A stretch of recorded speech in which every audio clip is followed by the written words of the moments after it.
Nos trois chefs d'État ont décidé plutôt d'apporter des solutions, de mettre une offre politique sur la table, une réponse coordonnée de nos trois États. Nous voudrions aussi travailler dans le respect de la dignité de nos peuples, parce que nous ne voulons plus être dans des organisations où d'autres viennent dicter leurs lois, parce qu'ils se sentent supérieurs ou parce qu'ils amènent des ressources financières. On envisage une intervention militaire, c'est pourquoi le Mali, le Burkina, on a mis le pied tout de suite. Pour dire que si on attaque le Niger, parce que ce n'est pas la démocratie qu'on cherche à promouvoir, on cherche à avancer l'agenda d'une ancienne puissance coloniale qui a perdu pied et qui utilise nos organisations pour revenir. Ce n'est pas acceptable. Et nos organisations ne doivent pas constituer une menace pour nous et nos populations. Quand je vois la CEDEAO, je vois l'Union africaine, je vois la BCEAO, ça doit me rassurer. Mais aujourd'hui, ces organisations nous font peur à nos populations, constituent des menaces dans certains cas.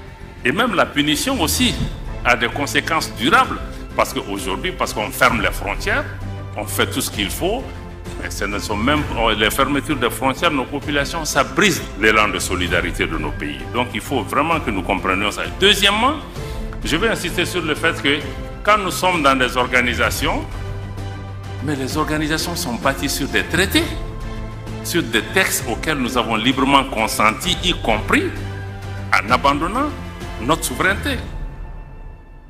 Mais dans beaucoup de ces organisations, à la CEDEAO, à l'UEMOA, les textes ne sont pas respectés.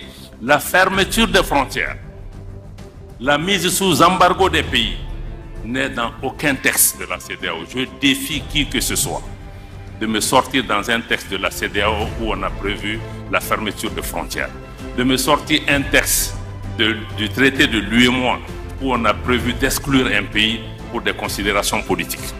Comment vous pouvez exiger l'état de droit au sein des pays et ne pas appliquer l'état de droit dans les organisations? Et l'autre question, je ne pourrais pas finir sans mettre l'accent aussi sur l'instrumentalisation de nos organisations. Je pense que j'ai parlé de ça plusieurs fois. On se comprend très bien. Ce n'est pas normal que les gens viennent parce qu'ils financent nos organisations pour pouvoir dicter leur agenda et utiliser notre organisation par rapport à leurs propres objectifs. J'ai expliqué à certains qu'au sommet de l'Union africaine, l'Union européenne par exemple, on ne nous voit pas. Mais pourquoi d'autres veulent venir dans nos débats? On peut avoir un partenariat, mais dans le cadre du... Donc nos organisations sont instrumentalisées.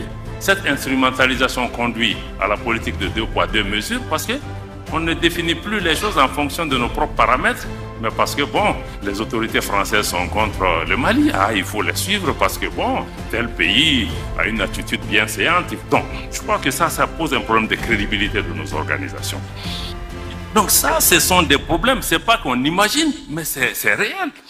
Donc, ceci nous amène à nous interroger sur la crédibilité. Aujourd'hui, la jeunesse africaine, j'ai entendu beaucoup de gens, nos populations se posent comment ces organisations sont perçues.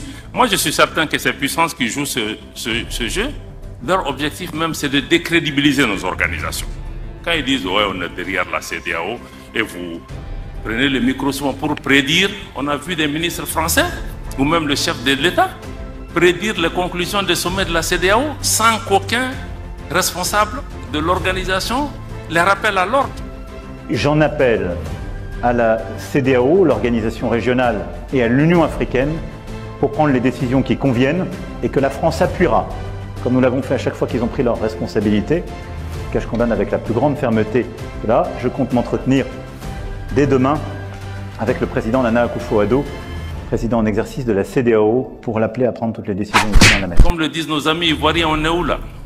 C'est pourquoi on a décidé de mettre en place l'Alliance des États du Sahel, pour plusieurs raisons, parce qu'on ne veut pas une organisation qui soit téléguidée de l'extérieur. 2, c'est que nous avons décidé que nous finançons cette organisation. Si vous voyez la charte, elle n'a pas prévu que nous recevons de l'argent de qui que ce soit. Pour être très clair. Donc, s'il y a des réponses sécuritaires, ça doit être des réponses sécuritaires à la hauteur de nos moyens. Et les moyens, nous en avons. Nous ne sommes pas aussi pauvres que ça, parce que c'est la géopolitique qui crée cette pauvreté et l'entretien. Donc nous voulons aussi proposer une nouvelle approche de la solidarité et de l'intégration régionale. Chaque pays a une voix, pratiquement un droit de veto par rapport à tout ce qui se décide.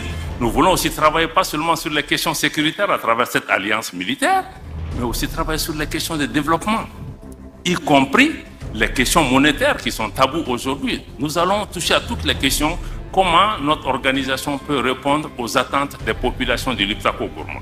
Ce qui est important aussi dans cette organisation, c'est qu'il y a une volonté populaire. Les populations, il y a une symbiose entre nos populations qui soutiennent cette initiative. Donc ça me semble être important.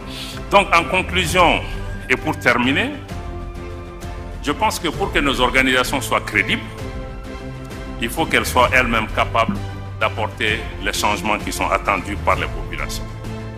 En premier lieu, il faut d'abord qu'elles remplissent leur vocation première, qui est de réaliser la solidarité africaine, l'intégration africaine.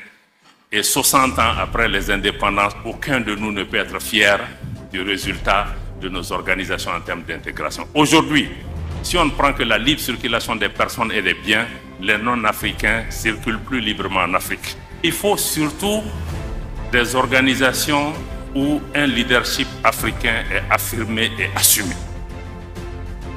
Parce que quand on parle de solution africaine, c'est qu'il faut un leadership africain. Et le leadership africain, c'est qu'il faut que les autres nous respectent. Il faut qu'on impose une respectabilité aux autres pays. Ce n'est pas parce que vous êtes des grands pays, vous êtes ceci, cela, que vous allez pouvoir venir. L'Afrique, ce n'est pas un pays. C'est 55 pays. C'est des populations avec une tradition, une culture millénaire, avec leur fierté.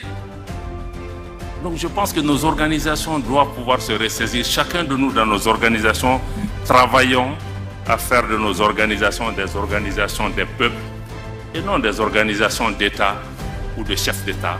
Merci.